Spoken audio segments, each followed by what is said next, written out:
Olá, sejam muito bem-vindos ao FIFA Net Sport. Nós estamos falando de Copa do Mundo, como nós já avisamos. Aqui no FIFA Net Sport já estamos em ritmo de Copa no Catar. Nós vamos acompanhar algumas seleções rumo ao Catar, já falando das eliminatórias. Data FIFA, sempre teremos espaço aqui no FIFA Net Sport rumo ao Catar. Então fique conosco, assista até o final. Tem informações bem legais aqui para que você possa acompanhar as seleções que estão na Copa, inclusive também você ter expectativas aí sobre o que pode acontecer na Copa do Mundo. Copa do Mundo essa que será realizada no Catar, e segundo Xavi Hernandes, falou que será uma Copa diferente de todas, pois os jogadores vão estar jogando em dezembro, todos numa época onde os jogadores estão todos jogando em alto nível, então vai ser muito importante nós acompanharmos a próxima Copa. E o FIFA Nerd Esporte vai estar acompanhando juntamente com você. No vídeo de hoje nós vamos falar sobre a seleção de Portugal. Nós vamos acompanhar durante a nossa trajetória as seleções campeãs do mundo, o caso do Uruguai, a Itália, a Alemanha, o Brasil, a Inglaterra, a França, a Espanha e a Argentina. Vamos acompanhar também a seleção da casa, que é o Catar, e também vamos acompanhar mais outras 3 seleções que nós acreditamos que têm potencial para também vencer a Copa do Mundo, no caso a Holanda, no caso Portugal e também a seleção da Bélgica. O vídeo de hoje dedicado à seleção de Portugal. Então nós vamos então falar um pouquinho, olha aí os destaques que poderiam estar no Catar no próximo ano, e vamos explicar então aqui. Então falando das eliminatórias, como é que funciona na Europa? São 55 seleções filiadas para disputar a Copa do Mundo e elas foram divididas em 10 grupos. Metade com 5 grupos, ou seja, 5 grupos com 5 equipes e outros 5 grupos com 6 equipes. E no caso, quem foram os cabeças de chave? Bélgica, França, Inglaterra, Portugal, Espanha, Itália, Croácia, Dinamarca, Alemanha e Holanda, respeitando o ranking da FIFA. Esses são os cabeças de chave. O grupo que nós vamos avaliar hoje é o grupo A, que tem Portugal, Sérvia, Irlanda, Luxemburgo e Azerbaijão. Então, nós estamos falando sobre esse grupo que é a chave A da competição. Então, falando um pouquinho do regulamento. Então, como é que funciona o regulamento? A Europa tem 13 vagas diretas no Mundial do Catar e, nesse momento, como nós temos 32 seleções, então são 13 vagas diretas. Quando voltar para 48, você certamente terá uma ampliação de vagas. Então, a competição funciona da seguinte maneira: 10 primeiros colocados, classificação direta para a Copa do Mundo, e os segundos colocados vão disputar repescagens para garantir as vagas remanescentes. Então vamos ver aqui um pouquinho sobre a seleção portuguesa que está no grupo A, onde temos Portugal, Sérvia, República da Irlanda, Luxemburgo e Azerbaijão. A classificação dessa chave até agora está assim: a Sérvia está em primeiro lugar com 10 pontos, mas empatada com Portugal, vence pelo saldo de gols, ou seja, a Sérvia tem um gol à frente de Portugal. Luxemburgo, Irlanda e Azerbaijão estão brigando aí também. Luxemburgo tem 6 pontos, Irlanda e Azerbaijão com 1 ponto cada uma, mas eu acredito que dificilmente essas seleções tiram a vaga de Portugal ou de Sérvia nessa Copa do Mundo. Então esse grupo A praticamente está entre Portugal e Sérvia, definir quem é o primeiro e quem é o segundo. Falando um pouquinho do plantel, Portugal, nessa última fase eliminatórias, convocou aí alguns jogadores, 3 goleiros, o Rui Patrício está no destaque, é o goleiro titular, tem zagueiros e volantes, com gente bem importante aí, legal de acompanhar, que nós já conhecemos, como Rafael Guerreiro, como o próprio Rubem Dias, o Pepe, experientíssimo Pepe, o João Cancelo. Nós vamos falar depois com detalhes aí desses jogadores. O ataque do meio também de Portugal é fantástico, sensacional, João Mário, João Moutinho, Bernardo Silva, Bruno Fernandes, CR7, então é uma seleção de altíssimo nível, a seleção de Portugal.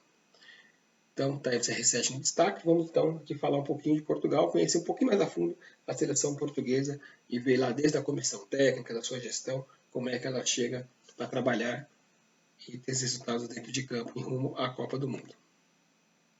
Falando aqui sobre a gestão da equipe, nós temos aí o Pauleta. O Pauleta foi jogador de futebol importante em Portugal, jogou na seleção portuguesa, encerrou a carreira no Paris Saint-Germain, camisa 9, que era de altíssimo nível.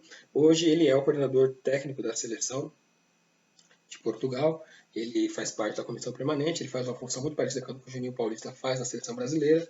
Então hoje ele é a pessoa que, junto à comissão técnica, junto com os gestores, o presidente do clube, né, no caso da Confederação Portuguesa de Futebol, no caso o Fernando Gomes, o Pauleta faz esse meio campo então entre a alto escalão diretivo de Portugal e as coisas de campo. Está aí Pauleta, que juntamente com o João Brito, cientista esportivo, e o Fernando Gomes, presidente, faz então a pauta executiva da comissão de Portugal. A comissão técnica em si Tem aí o José Couceiro, que já foi treinador, que é diretor técnico hoje, faz um trabalho bem interessante. Ele está na seleção desde 2018, fazendo um trabalho muito bem feito aí, principalmente olhando aí a renovação do futebol português. Então tá aí ele que é o gerente. E na comissão técnica tem ainda os membros. O Bruno Pereira, que é o videoanalista, o treinador de goleiros, que é o Fernando Justino, e tem 3 auxiliares adjuntos, sendo um da comissão técnica permanente, de Portugal, no caso 2, né, que é o ex-jogador Ricardo Santos, zagueiro importante de Portugal, e o Jorge Rosário, que já está fazendo um trabalho de algum tempo. E o auxiliar técnico direto da equipe é o Ilídio Vale, que é o auxiliar de confiança do Fernando Santos, que é o técnico com 66 anos. Eles que estão na equipe desde 23 de setembro de 2014 e tem contrato até 31 de setembro de 2024, ou seja, eles têm tudo para ficarem uma gestão de 10 anos de sucesso aí, o Fernando Santos juntamente com o Ilídio Vale, eles que são a dupla que cuidam da comissão técnica de Portugal. Falando um pouquinho agora, aqui na sequência, sobre Portugal, que jogou essa partida agora recente contra a Irlanda, um jogo emocionante, mesa 2-1. Falando um pouquinho então da equipe, então nós vimos que Portugal jogou com a sua formação que o Fernando Santos tanto vem gostando, que é o 4-3-3. Estava jogando com Rui Patrício, Cancelo, Pepe, Rubem Dias, Rafael Guerreiro, Bruno Fernandes, Palhinha, que estava sendo muito pedido pelo torcedor e jogou bem até, o Bernardo Silva, o Rafa, depois o Cristiano Ronaldo e o Diogo Jota, a equipe que estava jogando como titular. A equipe teve modificações no decorrer da partida, mas a vitória foi fundamental para que Portugal seguisse aí coladinho na Sérvia e buscando aí então a classificação direta, já que ele é o favorito do grupo. É um grupo que tem tudo para ser disputado até a última rodada, quem vai à Copa do Mundo. Um pouco aí da coletiva do técnico Kenny, da seleção irlandesa. Ele lamentou muito, ele estava contando muito com essa vitória fora de casa, já que praticamente no final do jogo ele estava com 1-0, 88 minutos de jogo. Então, sem dúvida, o abatimento dele aí representa bem o que foi essa ducha de água fria para a Irlanda, que essa vitória poderia embolar o grupo. E do lado português está aí o Fernando Santos, que comemorou bastante essa vitória. Ele que trabalhou bem a equipe, fez as 5 substituições, ele do campo de João Coutinho, do campo André Silva, o Gonzalo Guedes, o Mendes e também o João Eduardo. E Portugal, então, comemora muito o fato de ter um jogador diferenciado, que é o CR7, com esses 2 gols no final, fez com que a equipe se mantesse viva aí nos seus objetivos de Copa do Mundo por classificação direta. Tá aí o Fernando Santos. Bom, como nós falamos então, Sérvia e Portugal seguem à frente, cada uma com 10 pontos, um gol de saldo à frente para a Sérvia. Luxemburgo, Irlanda e Azerbaijão estão praticamente naquela de cumprir tabela, pois é muito difícil, não acredito que essas seleções possam surpreender e superar Portugal ou Sérvia na briga primeiro e segundo lugar. Então essa chave para mim é praticamente definida. Portugal e Sérvia seguem adiante. Falta definir se Portugal consegue a classificação direta, se não conseguir, irá disputar a repescagem. Português mostrou que está de coração bom e pronto se precisar aí ter mais emoção. Então Portugal iniciou a sua caminhada enfrentando a Sérvia lá atrás, empatou em 2-2, vai ter um jogador da Sérvia que foi expulso.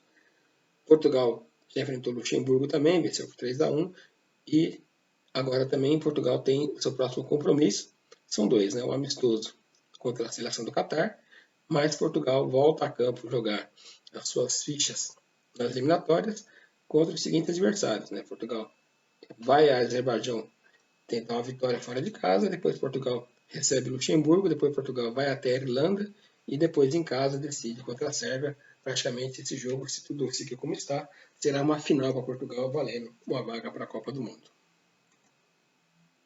Bom, então aí está o elenco de Portugal, nós vamos detalhar um pouquinho mais com detalhes, caras conhecidos, jogadores que estão jogando em alto nível no futebol europeu. Está aí então o CR7, Bruno Fernandes. Nós vamos aqui analisar jogadores que podem estar aí na Copa do Mundo por Portugal, se não gostar muito de ver quão forte é essa equipe.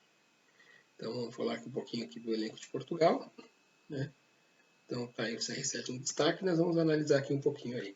Temos a abertura aí do FIFA World Cup, Qatar 2022, Euro Qualifiers, então vamos passar aqui um pouquinho do elenco de Portugal, que tem 3 goleiros, vamos analisar eles aqui.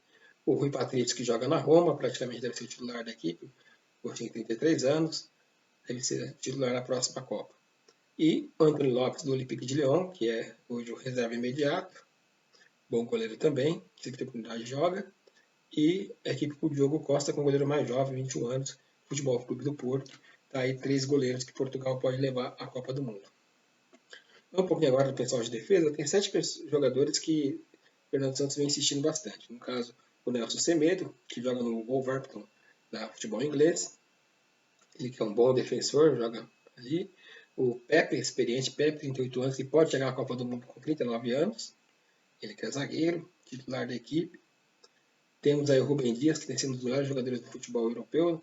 Ganhou o prêmio de jogador da Premier League do ano passado, zagueiro, 24 anos, bastante jovem. Temos também o Rafael Guerreiro, que joga no futebol alemão, no Borussia Dortmund, que também é outro jogador importante, que pode se tornar titular de Portugal.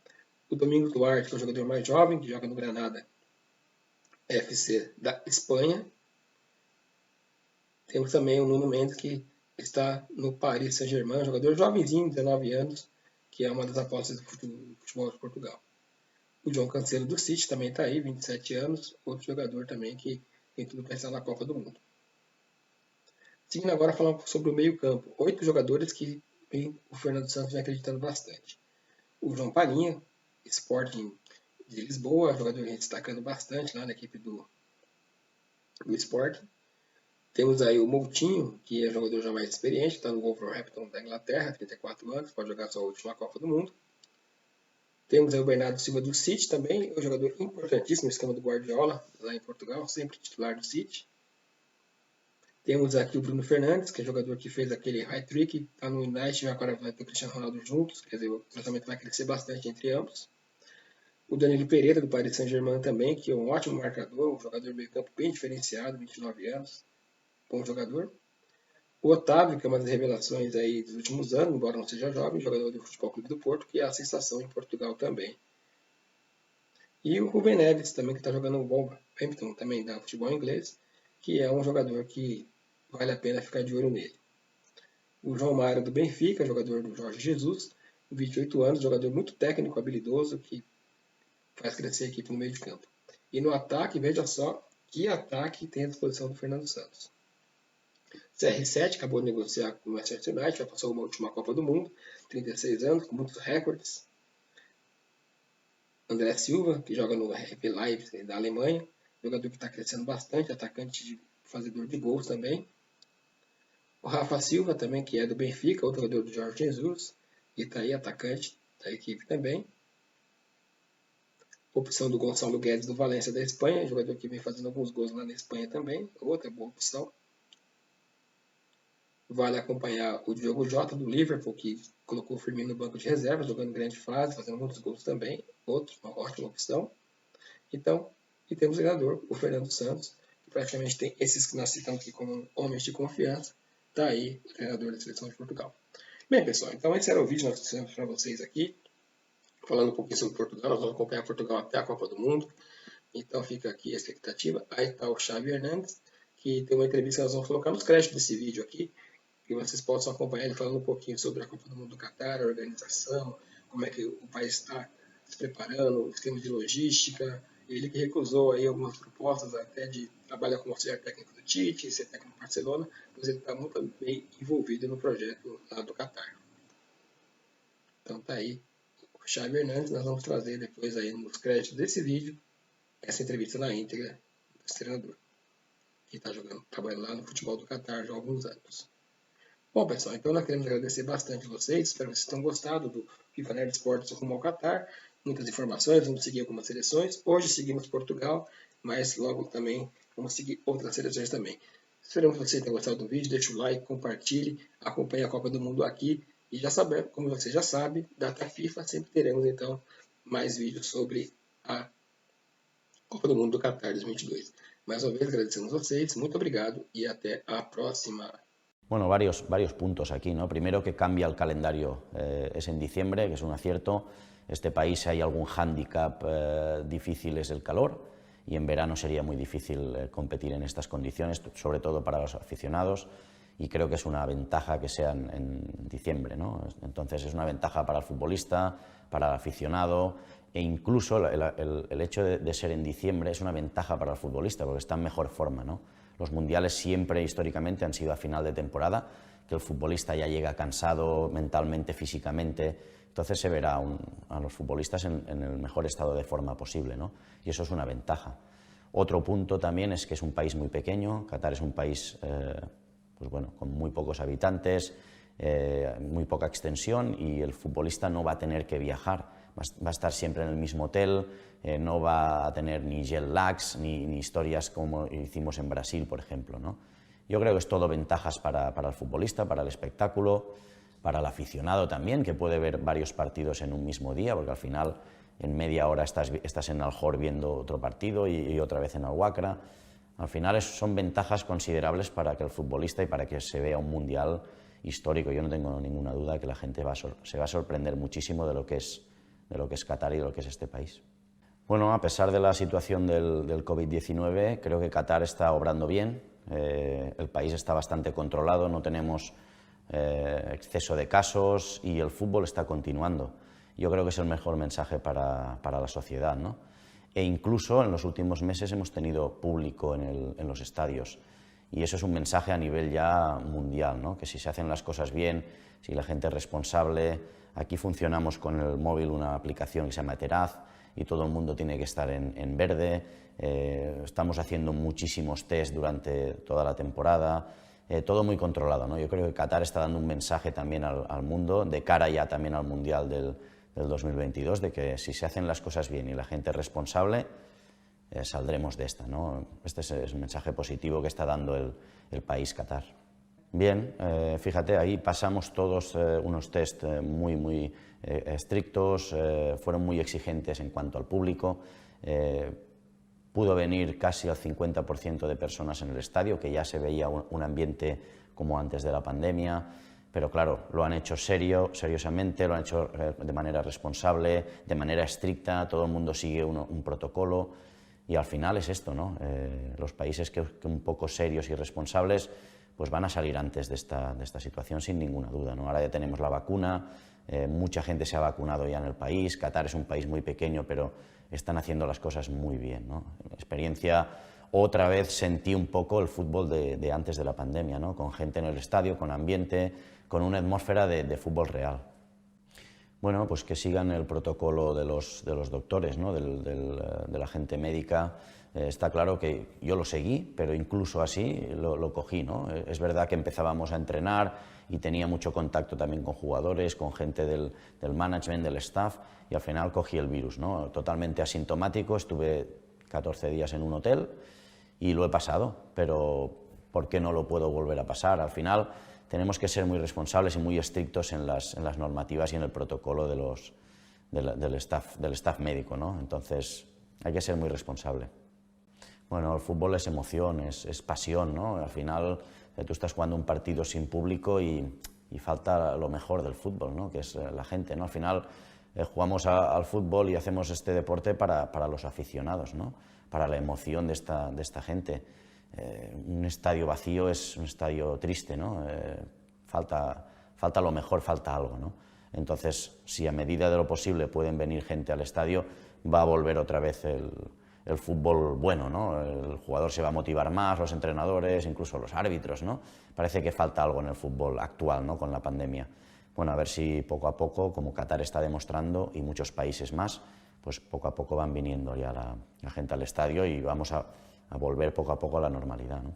Quando passa juvenil, venho fazer o torneio Lopes da Silva e fiz 7, 8 golos aqui no torneio Lopes da Silva, e o professor Carlos Queiroz convocou-me pela primeira vez para a seleção nacional, aquela seleção que vem uns 40 e tal jogadores.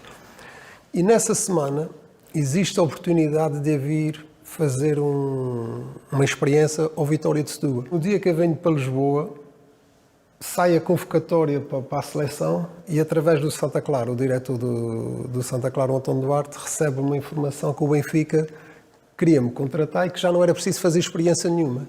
Entre ir para o Benfica com o contrato, jogar para o Benfica, ou ir à experiência ao Setúbal, e foi assim que aconteceu. E eu vou para o Benfica, faço primeiro os treinos na seleção, aqueles treinos, depois vou para o Benfica e fiquei 10 dias no Benfica. Pá, e não me consegui adaptar.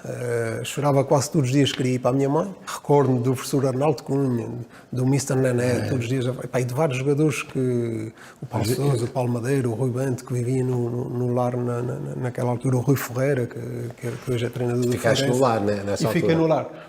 E não me consegui adaptar, porque era a primeira vez que eu estava a sair de casa, portanto aquilo tudo para mim fazia muita confusão. Volto ao Santa Clara e no ano seguinte nós somos campeões açorianos da segunda época de juvenis. Jogamos contra o Porto e eu faço um golo ao Porto e o Porto quis-me contratar para os Júniors. E foi aí que depois no ano seguinte veio para os Júniors do Porto, onde tive um ano nos Júniors do Porto numa equipa muito boa, que fomos campeões nacional, mas eu não jogava muito, porque a equipa tinha o Tony, o Bino, o Tulipa, grandes jogadores, eles eram melhores do que eu tenho que reconhecer isso naquela altura, eles eram melhores. Eu pertencia àquele plantel e de facto tinha dificuldades, ia jogando sempre, olha, com o nosso Mister do Sub-21, o Rui Jorge, jogávamos muitos jogos nesse primeiro ano na segunda equipa. Depois, no segundo ano, o Porto queria-me dispensar para o Maia ou para o Varzim, recordo-me perfeitamente, e então decidi isso, para ir para o Maia e para o Varzim, com todo o respeito, volto para os Açores, para o Santa Clara, faço o segundo ano júnior e tinha a promessa do Santa Clara que é que começava a jogar nos séniores. E foi isso que aconteceu.